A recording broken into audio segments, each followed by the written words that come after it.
Okay, this is our 11th lecture of atomic structure, and in the last lecture we have done numericals related to Heisenberg's uncertainty principle. Clear? So again, second numerical. Now this will be the second numerical of Heisenberg's uncertainty principle. First we have already done. Okay, इसमें question है, suppose electron जो है, an electron is moving with speed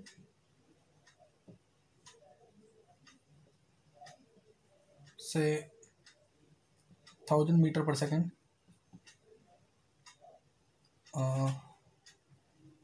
with uncertainty of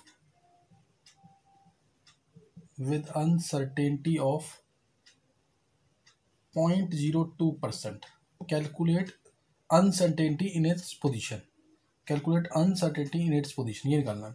इसको बोल सकते हैं, इसको ये भी बोल सकते हैं वन विद अनसर्टेनिटी ऑफ 0.02% है, और विद एक्यूरेसी ऑफ ये वैल्यू बहुत कम होगी, और विद एक्यूरेसी ऑफ ये भी यूज कर सकते हैं इस जगह. विद अनसर्टेनिटी ऑफ और विद एक्यूरेसी ऑफ, या accurate up to 0.02%. Accurate up to मतलब इतने परसेंट तक एक्यूरेट है. तो अब डेल्टा एक्स निकालना है इसमें. तो इसका सोल्यूशन, तो फॉर्मूला तो वही लगना है इसमें, delta x dot delta p approximately equal to h pi 4 pi. अब हमें क्या चाहिए, सिर्फ डेल्टा वी की वैल्यू. डेल्टा वी क्या होगा, 1000 मीटर पर सेकंड की स्पीड से मूव कर रहा है, जो एक्यूरेट है अप टू 0.02%. तो इसका 0.02% निकाल लेंगे, तो ये इसमें अनसर्टेनिटी आ जाएगी, तो ये कैंसिल हो जाएगा. 10.2 आ गया. डेल्टा वी की वैल्यू कितनी आ जाएगी, 0.2 मीटर पर सेकंड में. तो ये पुट कर देंगे. डेल्टा एक्स निकालना है हमें. Delta p m delta v होगा, एम इलेक्ट्रॉन है तो 9.1 इंटू 10⁻31. डेल्टा वी हमारा है 0.2, और h by 4 pi 6.6 into 10⁻34 by 4 into 3.14. Delta x आ जाएगा मीटर के अंदर. क्लियर. डेल्टा एक्स यहाँ से किस में आ जाएगा, मीटर के अंदर आ जाएगा. सॉल्व करेंगे इसको, और कैलकुलेशन आनी चाहिए इसकी. जैसे मैंने यहाँ पे 6 टू द 12 कर दिया, 5 इंटू 6 टू द 12 कर दिया यहाँ पे, ये पहले कैंसिल, 10⁻³ हो जाएगा. 6 टू द 12 आ गया, 2 का आ गया -5 इंटू 4 आ गया. डेल्टा एक्स आ गया सीधा. अप्रॉक्सीमेटली बता रहा हूँ मैं आपको, ये 5 इंटू 10⁻4 डिवाइडेड बाई 9.1.2. तो इस तरीके से हम कुछ सॉल्व कर सकते हैं इसको. क्लियर. तो इस तरह से हम कुछ सॉल्व कर सकते हैं कि ये अप्रॉक्सीमेटली आंसर मीटर में आ जाएगा. ये आ गया 2 के आसपास, तो 2.5 आ जाएगा लगभग. 2.5 into 10⁻4 metre. 2.5 into 10⁻4. Clear. Next question लिखेंगे, सेम कुछ ऐसे ही करेंगे. से इसी को डिफरेंट तरीके से क्वेश्चन कैसे पूछेंगे, इसी क्वेश्चन को डिफरेंट तरीके से कैसे बोलेंगे. बोलेगा an electron is moving with speed से दिस 1000 मीटर पर सेकेंड विद इन इसी को चेंज कर देगा, कहेगा विद इन 1 सेंटीमीटर पर सेकेंड. विद इन 1 सेंटीमीटर पर सेकेंड ये लिख दिया इसने. तो और कैलकुलेट डेल्टा एक्स, यानी इसकी स्पीड जो है 1000, इसको पहले सेंटीमीटर में कर लेते हैं, 10⁻5 हो जाएगा. 10⁻5 सेंटीमीटर हो जाएगा ये. सही है. तो कह रहा है कि 10⁻5 सेंटीमीटर है. कभी इसकी स्पीड, ये भी कितना है, अराउंड 10⁻5 है ना, ये हो गया 1 लाख. कभी इसकी स्पीड हो जाती है 1,01 सेंटीमीटर पर सेकंड, कभी उसकी स्पीड हो जाती है एक कम 99,099 4 टाइम्स 999. क्लियर. 9,999 ऐसे ना. 1,00,000 10⁻5 कई बार इससे 1 सेकंड कम हो जाती है, और कई बार इससे 1 सेकंड ज़्यादा हो जाती है. तो अब हमें निकालना है, मतलब कि 90,000 ये हो जाएगी 99,999. कई बार स्पीड ये हो जाती है, कई बार स्पीड क्या होती है 1,01 सेंटीमीटर पर सेकंड. तो इसका जो डेल्टा वी होगा वो क्या ले लेंगे, सीधा 1 सेंटीमीटर पर सेकंड, यानी 0.01 मीटर पर सेकंड. बस डेल्टा वी ये हो जाएगा. बाकी सेम क्वेश्चन है. Delta x dot delta P H by 4 pi. Values put करनी है. एच बाई 4 पाई कितना होता है, 5 इंटू 10⁻4 करके आ जाता है ना, जब इलेक्ट्रॉन की वैल्यू पुट करते हैं यहाँ से. डेल्टा एक्स डेल्टा पी क्या होगा, एम डेल्टा वी. एम कितना है 9.1 इंटू 10⁻31. डेल्टा वी हमें निकाल दे रखा है 0.01, और h by 4 pi 6.6 into 10⁻34 4 into 3.14. मतलब ये इलेक्ट्रॉन बाय एम करके ना, ये वैल्यू याद ही रख लो डायरेक्ट, ताकि कैलकुलेशन ईजी हो जाए. क्योंकि हर क्वेश्चन में ज़्यादातर यही आएगा, इलेक्ट्रॉन से रिलेटेड ही आएगा, तो ये करके कर सकते हैं हम। तो इससे डेल्टा एक्स आ जाएगा हमारा मीटर के अंदर। यूनिट का जरूर ध्यान रखना कि 1 सेंटीमीटर पर सेकंड था, तो मैंने उसको 1 मीटर पर सेकंड में कन्वर्ट किया है, तो इसलिए 0.01 हो गया। यूनिट का ध्यान रखना है। तो इस तरह से क्वेश्चन आ सकता, या इसी क्वेश्चन को मैं ये भी बोल सकता था कि इलेक्ट्रॉन की स्पीड 1 लाख सेंटीमीटर पर सेकंड है, ranging from speed 1 lakh centimetre पर सेकंड टू 1 लाख 1 सेंटीमीटर पर सेकंड। तो उस केस में भी डेल्टा वी जो है 1 हो जाता। Electron is moving with speed ranging from 1 lakh centimetre पर सेकंड टू 1 लाख 1 सेंटीमीटर पर सेकंड, तो उस पर भी डेल्टा वी क्या आता, 1 आता। और सेम इस तरह से क्वेश्चन करना था। तो इसके क्वेश्चन इसी तरीके से आने, स्पेशली जो हमने फर्स्ट क्वेश्चन डिस्कस किया वैसे क्वेश्चन इवन एंट्रेंस में भी आए हुए हैं, तो वो ज़्यादा इंपॉर्टेंट है इसके अंदर। नेक्स्ट इसके अंदर आ सकता है, अब एक क्वेश्चन लेंगे, ये ट्राई करना, अच्छा क्वेश्चन है ये। सपोज इसके अंदर दे रखा है हमें अनसर्टेनिटी निकालनी है in locating the position of uncertainty in locating the position of photon, delta x of photon. Clear? Uncertainty in locating the position of photon, that is delta x of photon. हमें निकालना है moving with wavelength या having wavelength. Photon की wavelength कितनी है, से 5000 angstrom, accurate up to 1 picometre, which is known to accuracy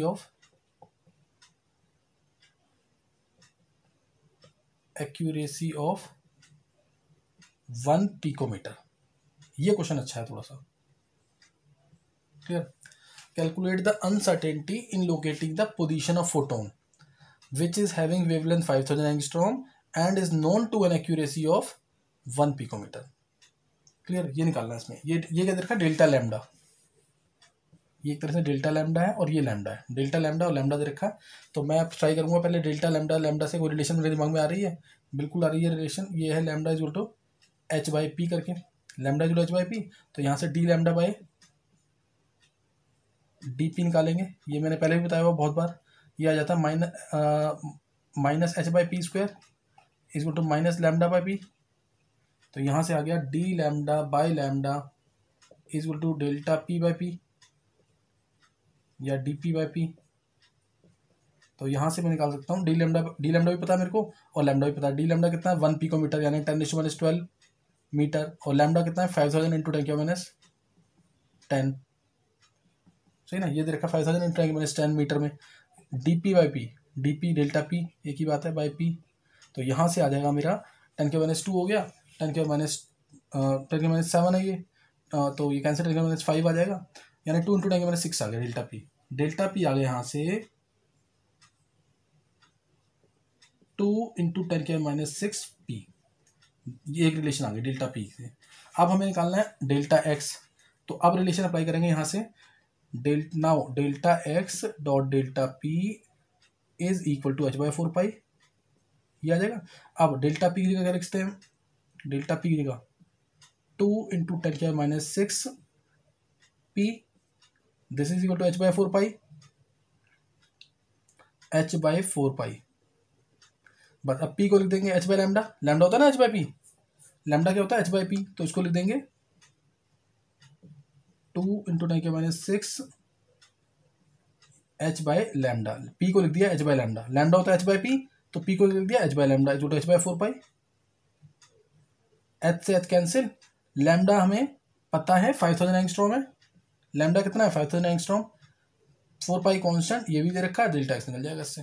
तो ये एक बेटर क्वेश्चन था, जिसको समझ आएगा वो करना। स्कूल लेवल पे नहीं पूछेंगे इस टाइप के क्वेश्चन, थोड़ा सा सोचना आना चाहिए।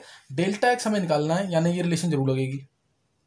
दूसरा, डी लैम्डा दे रखा है और लैम्डा दे रखा है, तो डी ब्रोगलीज की रिलेशन लगेगी थोड़ा सा डिफरेंशिएट करके, ये ध्यान रखना चाहिए। तो स्कूल लेवल पे नहीं आएगा क्वेश्चन ये, लेकिन वैसे इंपॉर्टेंट है, ऑब्जेक्टिव्स वगैरह में पूछ सकते हैं। तो ये यहाँ पे हमने खत्म कर दिया हाइजेनबर्ग्स अनसर्टेनिटी प्रिंसिपल। नेक्स्ट अब नोट करेंगे quantum wave mechanical model of an atom. ये अब इसका यहाँ से समझ आना बहुत टफ है, स्कूल लेवल पे इसके क्वेश्चन नहीं आने हैं।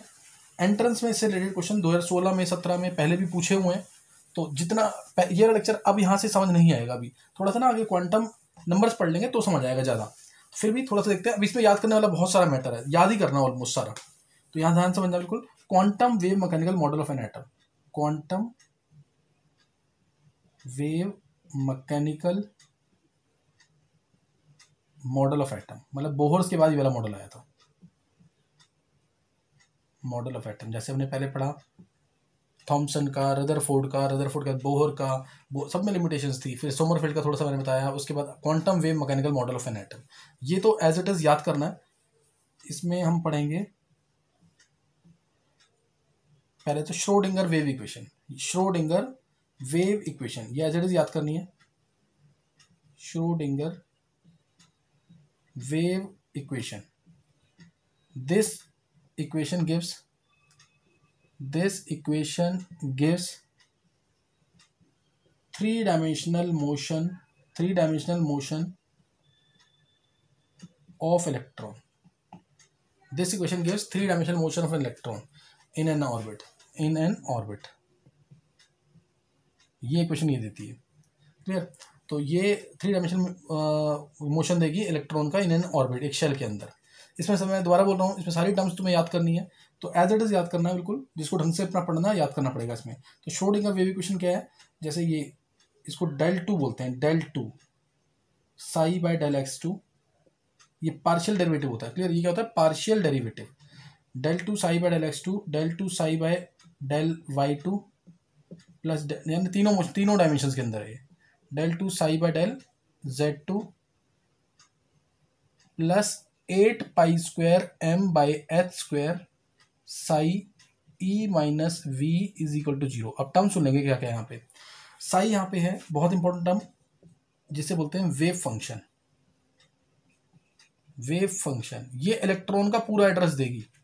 साई जो है ये एक इलेक्ट्रॉन के बारे में पूरा डिटेल देगी, सब कुछ, कि वो इलेक्ट्रॉन ऑर्बिट के अंदर कहाँ पे है, उसकी कितनी एनर्जी है, कौन सा ऑर्बिट, कौन सा सबशेल, कौन सा ऑर्बिटल इसने ऑक्यूपाई किया है, मतलब उस इलेक्ट्रॉन का पूरा एड्रेस है साई जो है, सही ना। साई क्या बोलते हैं, wave function. Wave function mean, wave function क्या, it gives simply the amplitude of wave function.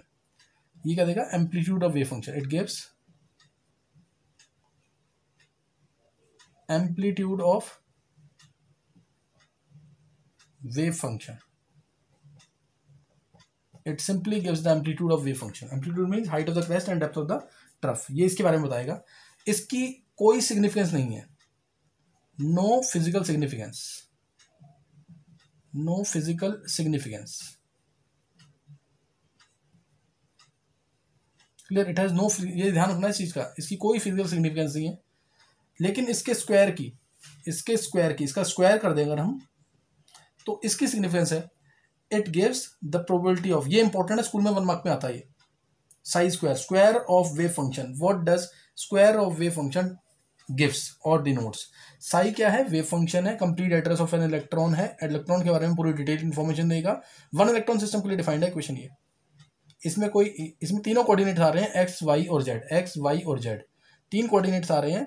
ये टाइम इंडिपेंडेंट इक्वेशन है, श्रोडिंगर वेव इक्वेशन क्या है, कौन सी है, टाइम इंडिपेंडेंट। नहीं तो चौथा कोऑर्डिनेट भी आता है एक इक्वेशन में, हमारे लेवल पे हमें इस लेवल पे नहीं पढ़ना है अभी। एक्स वाई जेड और एक टाइम भी आएगा, लेकिन हमें उसे नहीं पढ़ना है। तो ये कौन सी इक्वेशन है, time independent Schrodinger wave equation, time independent Schrodinger wave equation, क्योंकि टाइम की कोई टर्म नहीं है इसके अंदर। तो नेक्स्ट अब इसके अंदर देखेंगे, ये बता दिया मैंने, इसकी कोई फिजिकल सिग्निफिकेंस नहीं है, it is simply representing wave function, it gives complete address of an electron, और इसको एम्पलीट्यूड ऑफ वेव फंक्शन भी कहते हैं। इसकी कोई फिजिकल सिग्निफिकेंस नहीं है, लेकिन इसका स्क्वायर बहुत इंपॉर्टेंट है। इट गिव्स द, ये याद कर लेना, जो बोर्ड में पूछते हैं क्वेश्चन, स्कूल में पूछता है क्वेश्चन इसका, probability, it gives probability of finding electrons, probability of finding electrons in different regions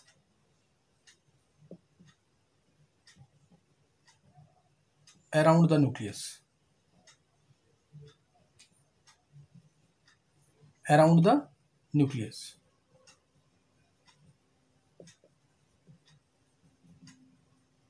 in volume V कह लो, इन वॉल्यूम वी,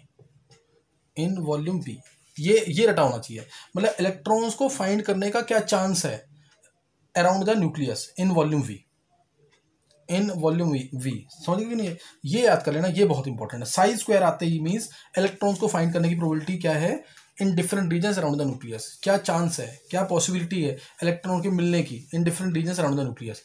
और इसके अलावा साई के बारे में बता दिया मैंने आपको, साई के बारे में बता दिया, बहुत डिटेल है इसकी, सारा याद करना जो बता रहा हूँ, समझ कुछ कुछ समझ आएगा जब अगले लेक्चर्स पढ़ेंगे, लेकिन पहले ये आता है इसलिए हमें ये पढ़ना पहले। एम यहाँ पे मास ऑफ इलेक्ट्रॉन है, एच प्लैंक्स कांस्टेंट है, दोनों टर्म क्लियर है। M mass of electron, H Planck's constant, psi wave function है, मैंने बता दिया साई क्या है, वेव फंक्शन। ई है total energy, e total energy, और v potential energy. E total energy है, वी क्या है, potential energy. E total energy, v potential energy. तो अब ये है पूरी श्रोडिंगर वेव इक्वेशन। इसको हम ऐसे भी लिखते हैं, ये 3 डायमेंशन में है, क्लियर, 3 डायमेंशन के अंदर। इसकी जो डिफरेंट, ध्यान देना, इसकी जो इस वैल्यू आएगी साई की, वो कैसे आएगी, जब इस डबल डेरिवेटिव है, इसको बोलते हैं del two psi by del x two plus del two psi by del Y two plus del two psi by del Y Z two plus 8 pi square M by H square psi into V minus E minus V equal to 0। और इसके अंदर अगर क्या कहते हैं, del to भी बोलते हैं, या फिर पार्शियल डेरिवेटिव, पार्शियल डेरिवेटिव है, पार्शियल डेरिवेटिव, इसको curly two psi by curly x two भी बोलते हैं, curly two psi by curly y two, curly two psi by curly z two, ऐसे भी बोलते हैं इसको। अब इसको हम ऐसे भी लिखते हैं, या फिर इसको पहले और देखते हैं कि इसकी जो, इसको हम डबल डेरिवेटिव करेंगे, इसका डबल इंटीग्रेट करेंगे, इसको 2 बार इसको इंटीग्रेट करेंगे तो साई की वैल्यू आएगी, साई की वैल्यू से ई की वैल्यू आती है, जो ई की वैल्यू है, ई के कॉरस्पॉन्डिंग, ई के कॉरस्पॉन्डिंग साई की वैल्यू आएंगी। साई की जो वैल्यूज हैं इसे बोलते हैं आइगन फंक्शन,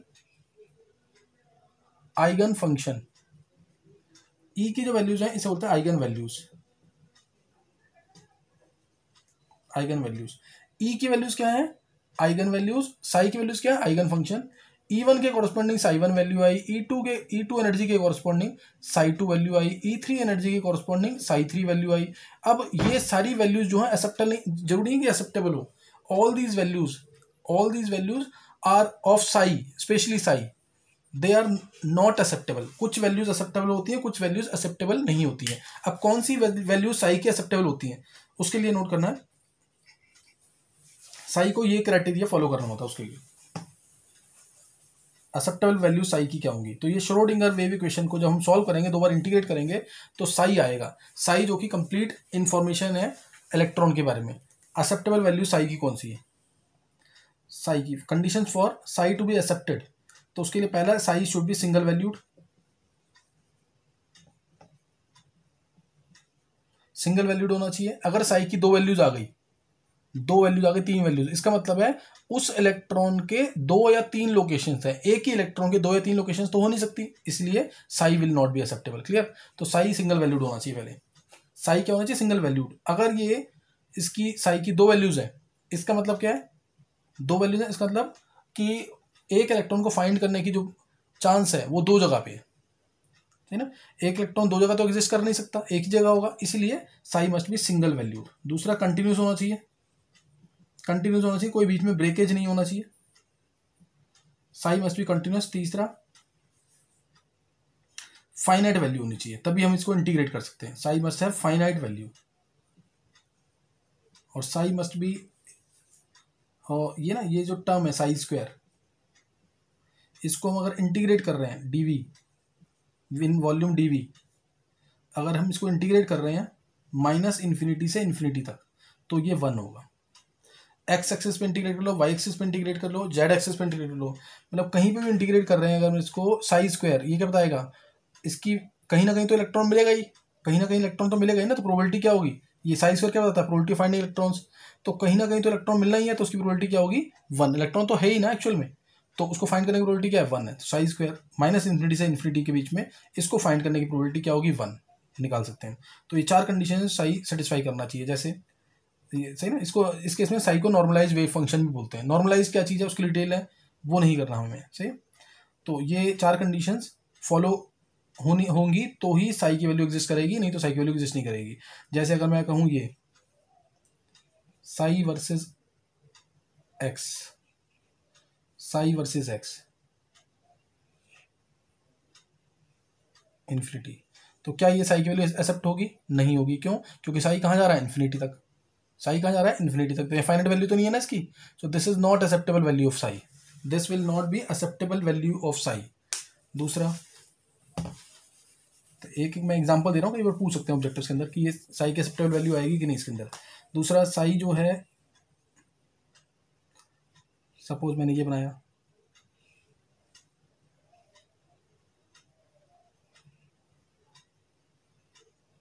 तो इसमें अब इसमें दो क्या हो रहा है, कंटिन्यूस तो है ही नहीं है, पहले यहाँ से यहाँ तक इंटीग्रेट करना है, फिर यहाँ से यहाँ तक इंटीग्रेट करना है, Sai versus x. So again ये वैल्यू भी एक्सेप्ट नहीं होगी साई की। This value also will not be acceptable value of Sai, क्योंकि इसमें क्या आ गया, ब्रेकेज आ गया, तो ये भी एक्सेप्टेबल वैल्यू नहीं है, ये कर्व भी पॉसिबल नहीं है। तीसरा, साई वर्सेज एक्स, सपोज ऐसे आ गया, ये कर्व है, तो ये भी, इसमें भी क्या होगा देखो, इस एक्स की वैल्यू पे, इस पॉइंट पे साई की, इस एक्स की वैल्यू पे साई की कितनी वैल्यू हो रही है, एक वैल्यू, दो वैल्यू, तीन वैल्यू, तो तीन, एक ही पॉइंट पे तीन वैल्यूज तो नहीं हो सकती ना, एक एक्स की वैल्यू पे तीन वैल्यूज इसकी हो जाए, तो this is again not acceptable, क्योंकि एक्स पे क्या आ रही है, तीन वैल्यूज आनी साई की, again this is not acceptable. और इस टाइप के कर्व्स भी एक्सेप्टेबल नहीं होते जिसमें कंटिन्यूटी ना हो, साई वर्सेज एक्स, ब्रेकेज आ जाए, इस तरीके से ब्रेकेज आ गया ना इस पॉइंट पे, इसलिए ये वैल्यू भी साई की एक्सेप्टेबल नहीं होगी। तो मैंने एक एग्जांपल दिया है, चार ऑब्जेक्टिव्स दे देंगे मल्टीपल करेक्ट में कि कौन सी एक्सेप्टेबल वैल्यू साई की नहीं होगी, तो इस टाइप से पूछ सकते हैं।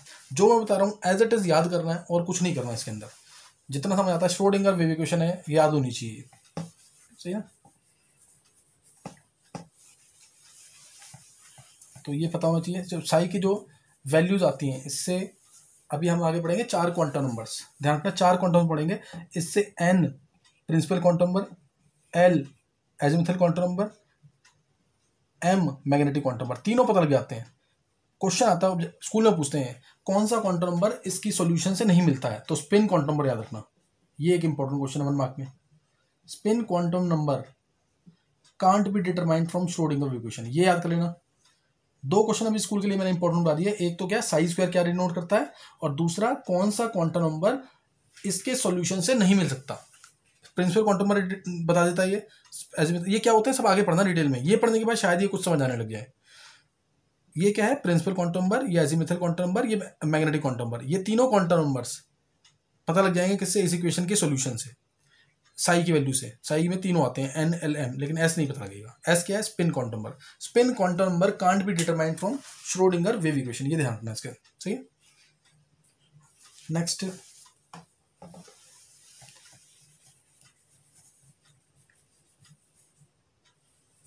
अगर इसकी ना डेरिवेशन करनी है ना, एक बहुत छोटा सा तरीका मैं बताता हूँ, हालांकि फिजिक्स में पढ़ लेंगे वेव चैप्टर, सही ना, वेव चैप्टर्स वगैरह में पढ़ेंगे तो जाके और क्लियर हो जाएगा। जैसे इसकी डेरिवेशन ना, ये ऐसे इस तरह से देते हैं, एक वेव की जो इक्वेशन है, किसी भी वेव की इक्वेशन इस तरह माइक्रोस्कोपिक लेवल पे किसी भी वेव की इक्वेशन ऐसे दी जाती है, a sine 2 pi x by lambda, इस इक्वेशन की डेरिवेशन है छोटी सी एक, वो देख लेते हैं ना, समझ आता है। तो ये time independent Schrodinger wave equation है। साई कैसे दिया जाता है, a sine 2 pi x by lambda, और 2 पाई बाय लैम्डा को ओमेगा भी बोलते हैं, जो कि एंगुलर वेलोसिटी है। 2 पाई बाय लैम्डा को क्या बोलते हैं, ओमेगा। तो ये है।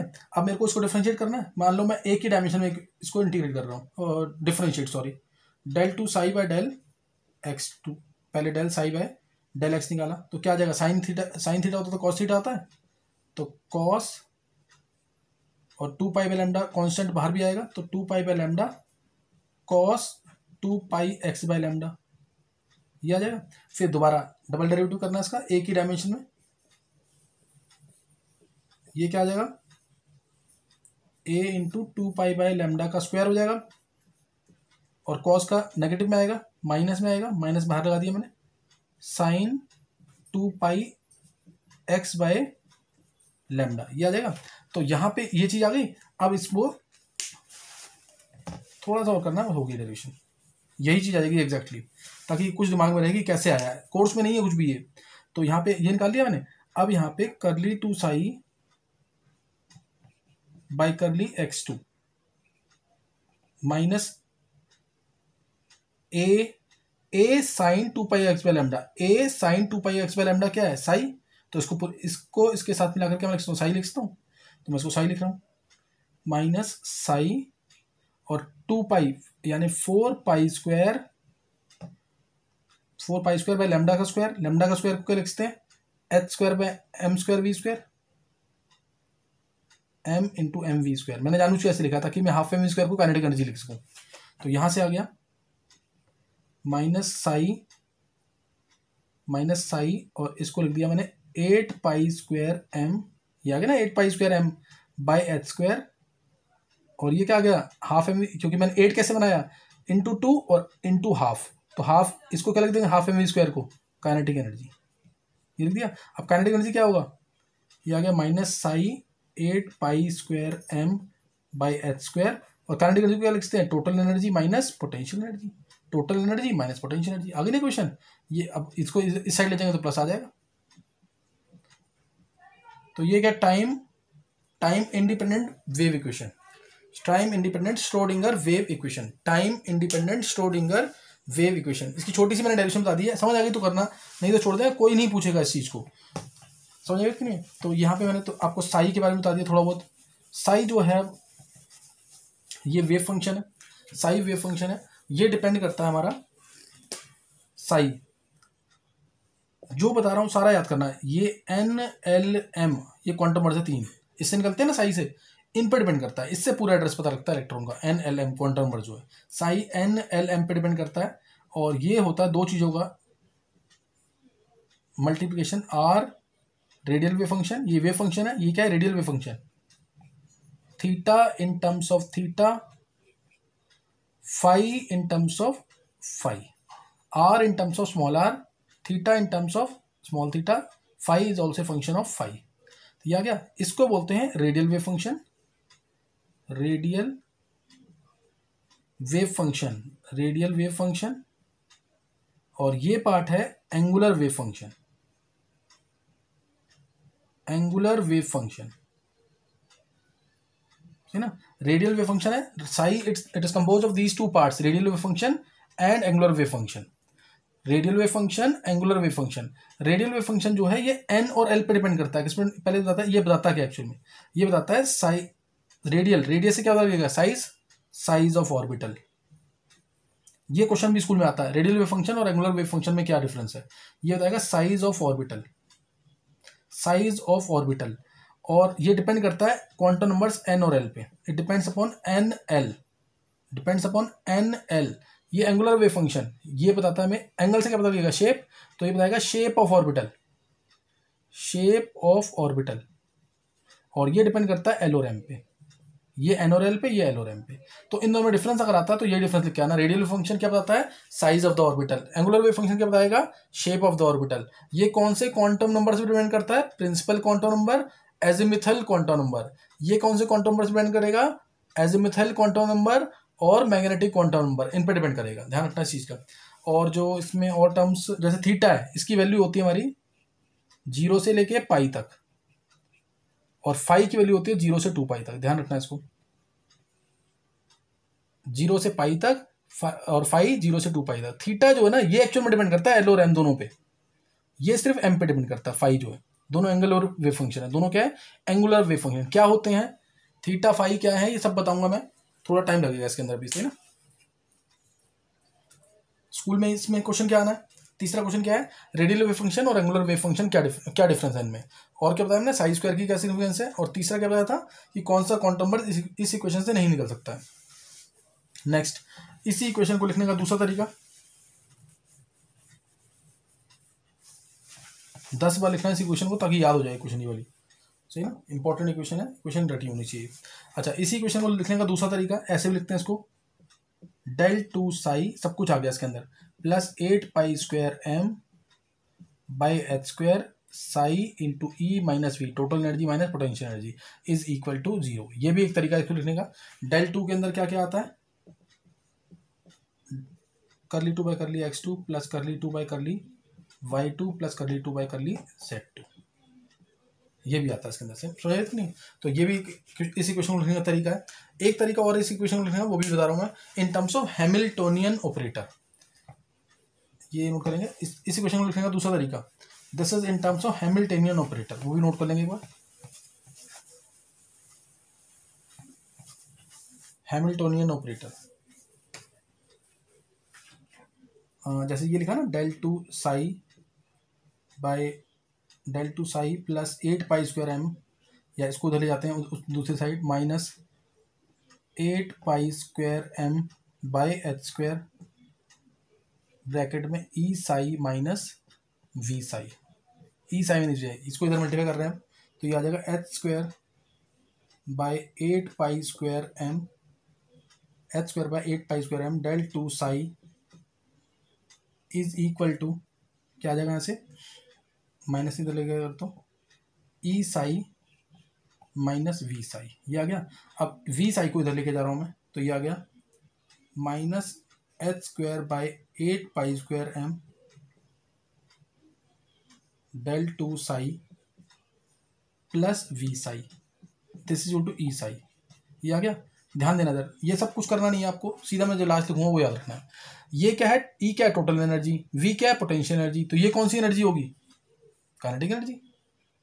ई साई, ई क्या है टोटल एनर्जी, वी क्या है पोटेंशियल एनर्जी, तो ये कौन सी एनर्जी होगी, पोटेंशियल एनर्जी और काइनेटिक एनर्जी।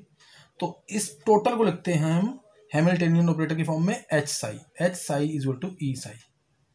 ये एच कैप भी लिखते हैं, ई कैप भी लिखते हैं। एच यहाँ पे है हैमिल्टनियन ऑपरेटर, हैमिल्टनियन ऑपरेटर, और ये हमारा kinetic energy plus potential energy operator, दोनों का सम होता है। It is sum of kinetic energy operator plus potential energy operator, kinetic energy operator plus potential energy operator, इन दोनों का क्या होता है, सम होता है। ये ध्यान रहेगा कि नहीं है, तो ये ध्यान रखना इसके अंदर, it is sum of kinetic energy operator plus potential energy operator. तो ये एक और तरीका, ये भी है श्रोडिंगर वेव इक्वेशन है इन terms of Hamiltonian operator, Schrodinger wave equation in terms of Hamiltonian operator. Next,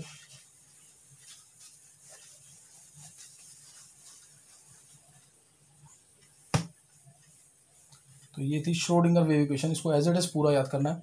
अब इसमें ना जो साई है उसको लिखते कैसे हैं, आर और थीटा के नाम पे। साई जो है, इसे क्वेश्चन बहुत आए हुए हैं 15 में, 16 में, 17 में, तो इसलिए इसको साई का एक जनरल फॉर्म क्या है वो नोट कर लेंगे एक बार।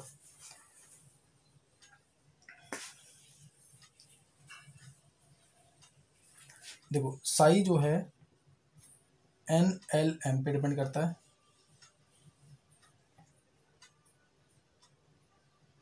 प्रोपोर्शनल किसके होगा, क्लियर, प्रोपोर्शनल ये साई किसके होगा वो नोट करना है।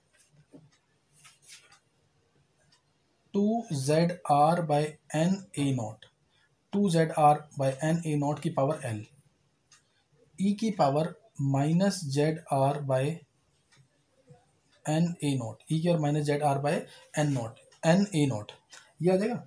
ये हमारा कौन सा है, एक तरीके से लगभग हमारा ये है, क्या कहते हैं, रेडियल पार्ट, रेडियल पार्ट। इससे काफ़ी चीज़ें मिलेंगी देखने को, वो देखेंगे क्या क्या चीज़ें मिलेंगी। ये कौन सा रेडियल पार्ट है, और फिर एंगुलर पार्ट में आ जाएगा इसके sine M theta cos L minus M theta, sine M theta cos L minus M theta. अब ये ध्यान रखना चाहिए, ये रेडियल पार्ट है और ये पार्ट कौन सा है, एंगुलर पार्ट। बीच में एक टर्म और आती है, इतना भी याद रहेगा तो भी सफिशिएंट है। ये है एंगुलर पार्ट, बस इतना ध्यान रखना कि अगर कभी भी एस ऑर्बिटल आएगा, एस ऑर्बिटल की जो है स्फेरिकल शेप होती है, उसमें ये वाली टर्म नहीं होगी, this term will be no sine theta, no sine theta cos theta, ये ध्यान रखना।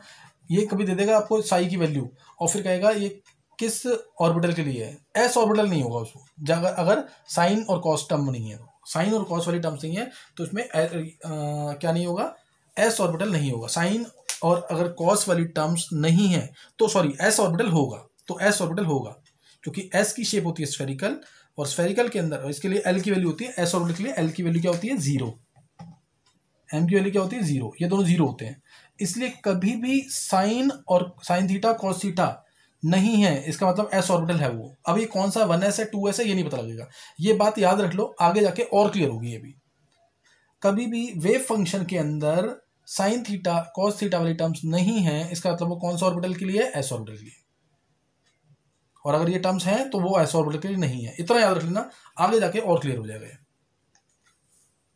समझ गए कि नहीं। तो ये ध्यान रखना इस चीज का। नेक्स्ट आगे करेंगे।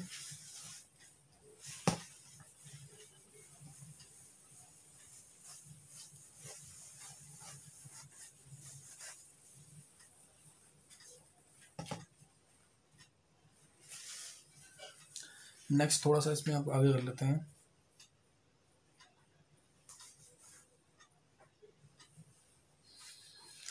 टर्म्स इसमें क्या पढ़ेंगे, चलो एक ना एक चीज़ और नोट करते हैं, इसको भी ये भी बहुत डिटेल में आगे ही पता लगेगा। आज का लेक्चर थोड़ा सा है जो आगे से रिलेटेड है, लेकिन सीक्वेंस में इसलिए हमें पढ़ना है इसको। ऑर्बिट और ऑर्बिटल में डिफरेंस क्या होता है, ऑर्बिट और ऑर्बिटल, ये स्कूल में जरूर पूछते हैं। Difference between orbit and orbital, orbit क्या है, ऑर्बिटल क्या है, सही ना। तो ऑर्बिट क्या है, it represents two dimensional motion of an electron, two dimensional motion of electron. Orbit क्या रिप्रेजेंट करेगा, two dimensional motion electron. Orbital 3D motion of an electron, two dimensional motion या प्लेनर मोशन, सही ना। Two dimensional planar और two dimensional motion of electron, ये 3D motion of an electron, पहला point. Two dimensional motion of an electron और वो 3 dimensional motion of electron mention करेगा। दूसरा, ये सर्कुलर होगा हमेशा, सर्कुलर और डिस्क लाइक। ये क्या होगा, ये क्या होगा, इसकी शेप स्फेरिकल भी होती है, डम्बल भी होती है, डबल डम्बल भी होती है। तो different shapes for different orbitals, it is having different shapes for different orbitals, different shapes for different orbitals. तो ये सर्कुलर और डिस्क लाइक है, तो it is not having any directional characteristics, no directional characteristics,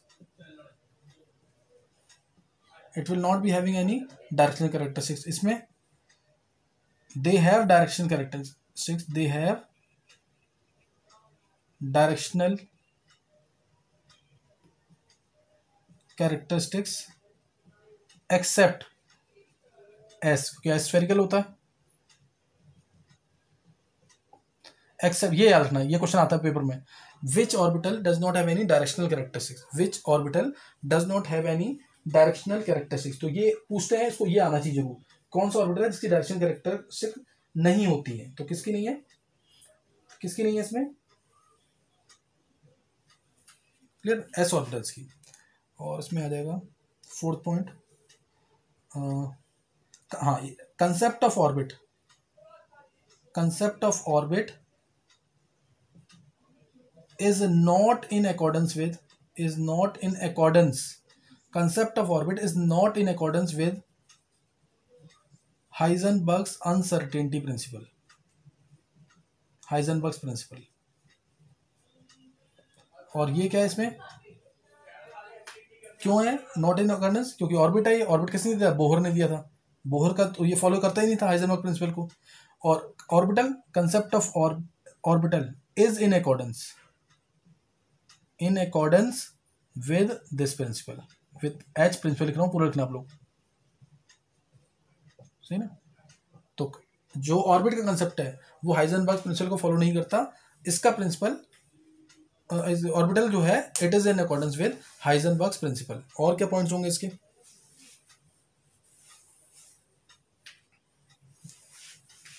और इसमें आ जाएगा, और इसके अंदर फिफ्थ पॉइंट ना, फिफ्थ पॉइंट आ जाएगा, हाँ, मैक्सिमम नंबर ऑफ, इसके अंदर इलेक्ट्रॉन्स कितने होते हैं, ऑर्बिट के अंदर टोटल इलेक्ट्रॉन्स कितने होते हैं, 2n²। Maximum electrons is 2n²। जैसे अगर पहला शेल है तो n को 1 पुट कर दिया 2 आ जाएगा, दूसरा शेल है n को 2 पुट कर दिया 8 इलेक्ट्रॉन्स आ जाएंगे, तीसरा शेल है n को 3 पुट कर दिया 18 इलेक्ट्रॉन्स आ जाएंगे। इसमें मैक्सिमम इलेक्ट्रॉन्स इज 2, एक ऑर्बिटल के अंदर मैक्सिमम 2 इलेक्ट्रॉन्स आते हैं, ये अभी हम पढ़ेंगे। पॉलीज एक्सक्लूजन प्रिंसिपल ने कहा है, ये क्लियर, किसने कहा है, पॉलीज एक्सक्लूजन प्रिंसिपल ने।